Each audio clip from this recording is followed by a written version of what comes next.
мною принято решение о проведении специальной военной операции.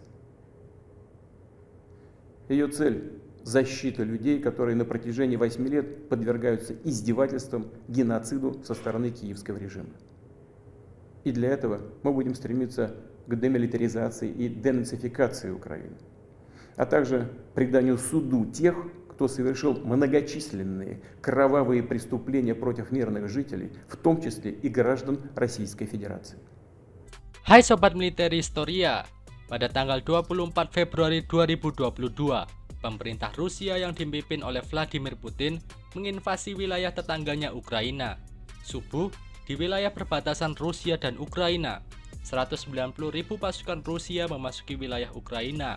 Setelah sebelumnya, gelombang serangan udara yang dilakukan Angkatan Udara dan Laut Rusia menggunakan pesawat tempur dan rudal jelajah menghantam titik-titik pertahanan pasukan Ukraina dari Luhansk hingga Lviv. Pasukan Rusia maju dari 6 front: Kiev, Chernihiv, Sumy, Kharkiv, Luhansk, dan Kherson Oblast. Serangan Rusia dari wilayah Belarus ke arah Kiev langsung membuat khawatir para pengamat militer dan politik. Bahkan, Kepala Staf Angkatan Bersenjata Amerika Serikat, Jenderal Mark A. Milley, mengatakan Kiev akan jatuh kurang dari 72 jam setelah invasi Rusia dimulai. 1 tahun berlalu, pasukan Rusia dan sekutunya dipukul mundur dari Kiev, Chernihiv, Kharkiv, dan Sumy. Rombongan divisi infanteri dan lapis baja Rusia yang digadang-gadang akan memasuki ibu kota Ukraina pada tanggal 27 Februari 2022 harus menelan pil pahit bahwa mereka mengalami kerugian yang terlalu besar dan terpaksa mundur kembali ke Belarusia. Hal yang sama berlaku untuk divisi Rusia di Chernihiv, Kharkiv, dan Sumy. Tanggal 16 Februari 2023, Presiden Belarusia Alexander Grigoryevich Lukashenko mengumumkan bahwa dia dan negaranya siap berperang bersama Rusia di Ukraina jika pihak Ukraina melakukan agresi terlebih dahulu ke wilayah Belarusia. Belarusia memang tidak berpartisipasi langsung dengan mengirimkan pasukannya bertempur bersama Angkatan Bersenjata Rusia di medan perang Ukraina. Belarusia hanya menyediakan wilayahnya, terutama pangkalan udara, sebagai tempat pesawat tempur dan pesawat pembom Rusia lepas landas untuk menyerang target di wilayah Kiev.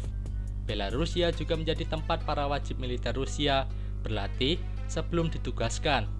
Sempat dilaporkan beberapa baterai rudal jelajah Iskander milik Rusia juga ditempatkan di Belarusia.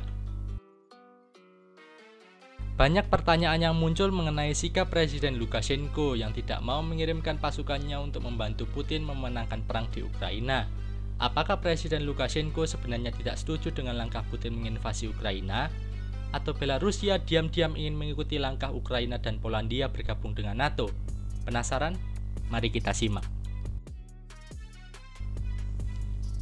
Belarusia atau Republik Belarus adalah negara berbentuk republik semi-otoritarian yang terletak di benua Eropa kawasan timur. Kondisi geografis Belarusia diapit oleh negara-negara Eropa lainnya, antara lain Lituania, Latvia, Rusia, Ukraina, dan Polandia. Hal ini membuat Belarusia tidak memiliki wilayah laut dan menjadi landlocked country, yang artinya negara tanpa laut. Sejarah negara Belarusia bisa ditelisik jauh ke belakang, dimulai pada masa Kievan Rus yang merupakan negara pendahulu dari Ukraina dan Rusia. Sebagian besar wilayah modern Belarus masuk ke dalam wilayah kekuasaan Kievan Rus yang dipimpin oleh dinasti Rurik pada abad ke-9 setelah Masehi. Belarus sempat merdeka dan menjadi beberapa kerajaan kecil pasca meninggalnya Yaroslav Sang Bijak, raja dari kerajaan Kievan Rus. Wilayah Belarusia kemudian dikuasai oleh kerajaan Polocks, sebelum akhirnya pada pertempuran Sungai Nemiga, aliansi yang dipimpin oleh Raja Iziaslav Yaroslavich dari kerajaan Kiev berhasil menghancurkan pasukan Polocks di Sungai Nyamiha. Pertempuran ini juga adalah awal dari terbentuknya ibu kota Belarusia, Minsk. Kemudian, wilayah Belarusia beberapa kali mengalami pergantian kekuasaan, antara lain Keharyapatihan Lituania, Persemakmuran Polandia-Lituania, Kerajaan Rusia, dan terakhir adalah Uni Soviet. sebelum akhirnya Soviet bubar pada 26 Desember 1991. Sebelum kejatuhan Soviet, Belarusia terlebih dahulu mendeklarasikan kemerdekaan pada tanggal 25 Agustus 1991 dengan Mieczysław Hirb sebagai kepala negara dan ketua Majelis Tertinggi Soviet untuk Belarusia, hingga digantikan oleh Alexander Grigorievich Lukashenko sebagai Presiden Belarusia dari tahun 1994 hingga saat ini. Dilihat dari sejarah, Belarusia, Ukraina, dan Rusia memiliki hubungan yang sangat erat satu sama lain. Belarus terbentuk oleh kerajaan Rus dan Kiev sebagai pendahulu negara Rusia dan Ukraina modern. Secara etnis, ketiga negara tersebut mayoritas juga dihuni oleh masyarakat dari etnis Slav Timur.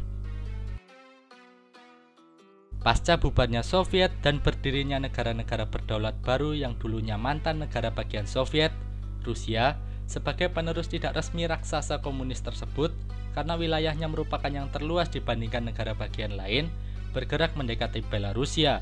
Rusia, yang saat itu dipimpin oleh Boris Yeltsin, sedang berusaha melakukan normalisasi hubungan dengan negara-negara barat untuk memperbaiki ekonomi mereka yang porak-poranda pasca bubarnya Uni Soviet. Namun, di saat yang sama, melobi negara-negara ex-Soviet lain agar mereka tidak bergabung dengan NATO, terutama Belarusia dan Ukraina yang bertetangga langsung dengan Rusia. Pada tahun 1995, Presiden Rusia Boris Yeltsin menandatangani perjanjian persahabatan dengan Presiden Lukashenko. Perjanjian ini mencakup kerjasama ekonomi, kesehatan, dan pendidikan. Perjanjian ini sangat membantu perekonomian Belarus yang juga carut-marut. Namun, saat Boris Yeltsin digantikan oleh Vladimir Putin yang naik ke tampuk kekuasaan pada tahun 1999, hubungan Rusia dan Belarus berubah. Putin berbeda dengan Yeltsin. Putin menginginkan Belarus, dalam hal ini adalah Lukashenko, bergabung dengan Federasi Rusia, alih-alih menjadi partner antar negara tetangga atau rekan dalam organisasi CIS atau Commonwealth of Independent States. Lukashenko dengan tegas menolak. Secara politik, penolakan Lukashenko itu adalah peristiwa perdana memanasnya hubungan Belarusia dan Rusia. Lukashenko dan Putin seringkali berseteru. Walaupun hampir semua kegiatan perdagangan dan ekonomi Belarusia bekerja sama atau bergantung pada Rusia lebih tepatnya, Lukashenko tidak segan menunjukkan penolakan terhadap kebijakan Kremlin yang terkesan merugikan negaranya. Contohnya adalah ketika Belarusia dan Rusia bertikai soal masalah kegiatan ekspor minyak di tahun 2007. Hal itu dimulai saat perusahaan minyak raksasa Rusia, Gazprom, mengeluhkan masalah murahnya subsidi minyak yang diberikan Putin pada Belarusia. Belarusia hanya membayar $46 per kubik minyak yang dijual Gazprom.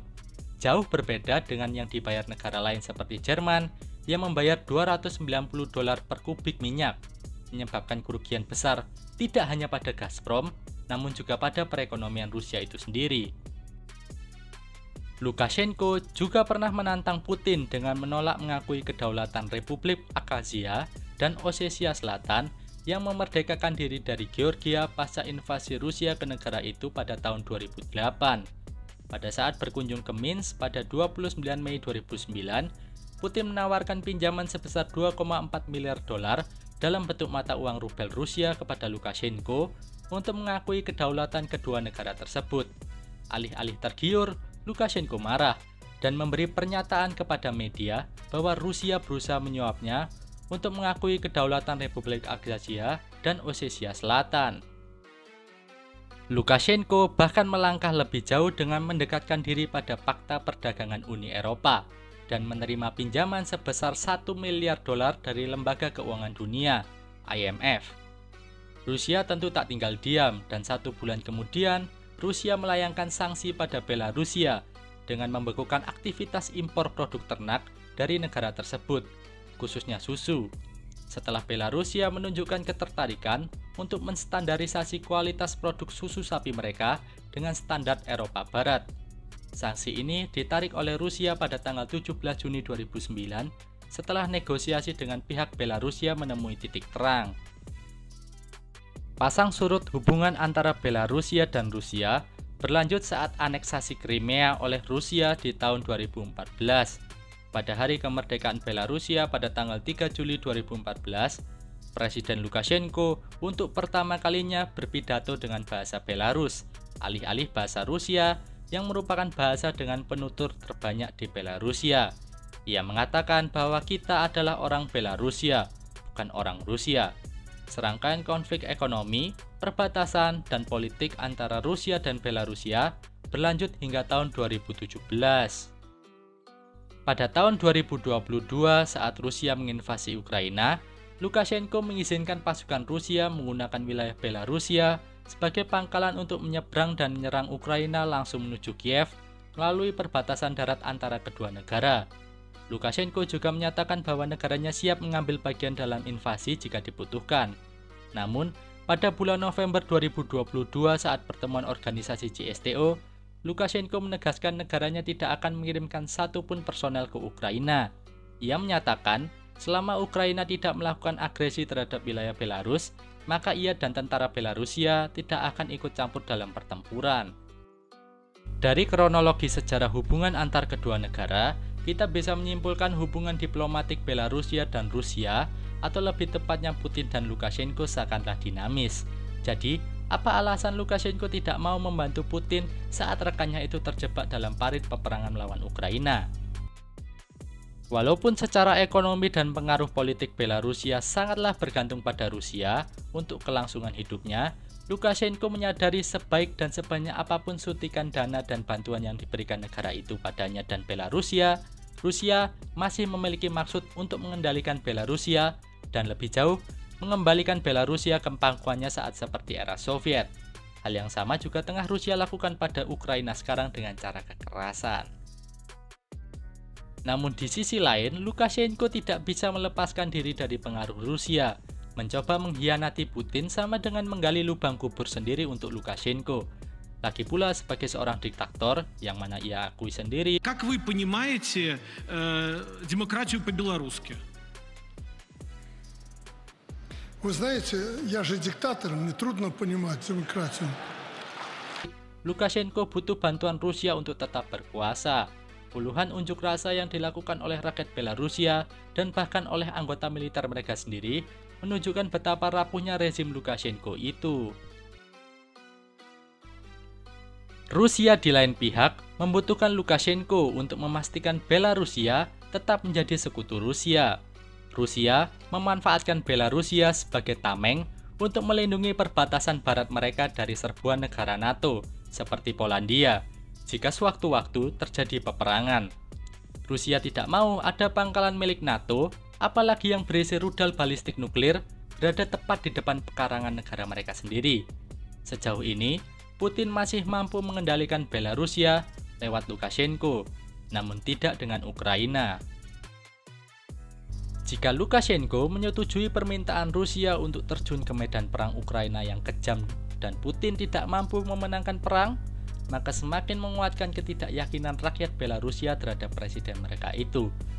Dan hal ini dapat dimanfaatkan musuh politik Lukashenko, baik itu dari internal Belarusia sendiri, dari barat, atau bahkan dari sekutu mereka, Rusia, untuk menjatuhkannya dan menyeretnya turun dari kursi kekuasaan.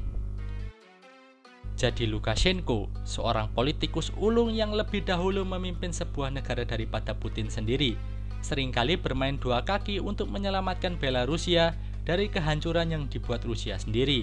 Namun di saat yang sama menjilat kaki Putin dan Rusia untuk memastikan negara raksasa itu menjamin kelangsungan rezimnya yang sudah berlangsung selama 29 tahun.